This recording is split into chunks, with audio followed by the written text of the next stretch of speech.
Can you speak a little to, I think that doesn't get talked about enough, again, the plight of working moms and the balance getting back into the business. Like if you can even just give us a perspective on how you think about it, how you thought about it when you got back Mhm. involved earlier this year, and the things that maybe like people don't talk about enough.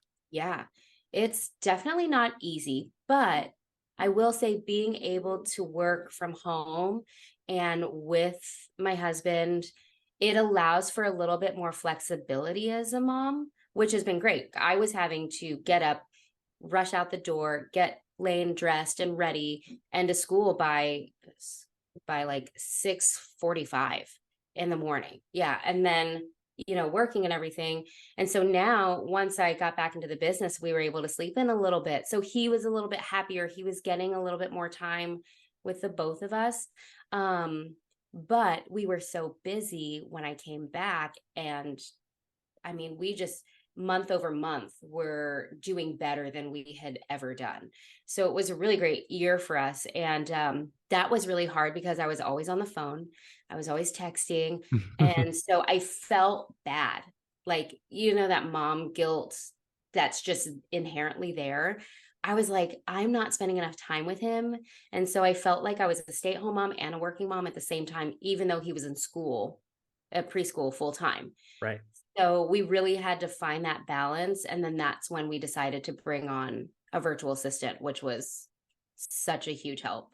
Oh, really? Yeah, well, Mhm. let's talk about the guilt for a second. And this Yeah. resonates with me because through the like early explosive growth years of Spectora, it's like when my daughter was spending time with me and my wife, and it was like I felt like I couldn't be present part of the time. And there's like a forgiving that like almost has to happen of like I had to prioritize and do the best I Yeah. could. And I know sometimes that pile of guilt on moms can be like twofold, threefold, fivefold. So like how did you Yeah. deal with that and kind of like how did you kind of rectify it internally? Yeah. So for me personally, with the guilt and everything, this year I focused a lot on myself. So with me leaving teaching, I felt like it was a very selfish choice because I'm the person who's always done things for everybody else. And Randy's always scolded me the whole time that we've been together. He's like, you always do these things for everybody, and nobody, gives those things back to you. And I'm like, it's fine, it's fine. Even though inside I'm dying. And so Right, right. yeah, But and but you're it's I mean you're kind of taught to put on the yeah, face, right? And be happy and kind of exactly. please people. And you just do it no matter what. And so this year was kind of like my year for me and focusing on like what's going to work for me and make me happy. And so I went to therapy, which has been fantastic. And it's really helped me to look at what is important and prioritize those things and realize that one thing that I learned is that you only have 100% to give. Mhm. Like you can't give 100% to the business, you can't give 100% to your kid, you can't give 100% to your husband and expect to be thriving. It's just not going to work. So if you're giving 50% here, 25% here, there's this balance that you really have to find.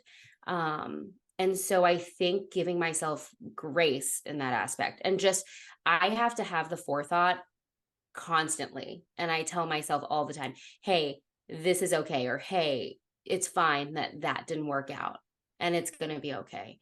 And so being able to do that has allowed me to be better in this role and to be a better mom. And then also to lean on Randy a little bit more because I always felt like I had to do it all as a mom. And so once I was like, I had to be better at just saying, "Hey, I need you to do this." Kind of like with work when I'm like, "Hey, I need you to take this inspection." And so, Yes. yeah, having that balance has been key. And so that's really just helped it even out. Because we didn't have that before. I love this so much. I think it's an amazing thank you for sharing that. And it's like almost a PSA in a sense for like Mhm. humans in general, but also women in businesses to like delegate more and feel okay Yeah. doing it because typically, Randy can handle a little more. It's fine, because if some of the momming duties and the parenting duties do shift more to the female, I think it's probably underutilized. So for any, and I'm sure plenty of women in the business will be watching this.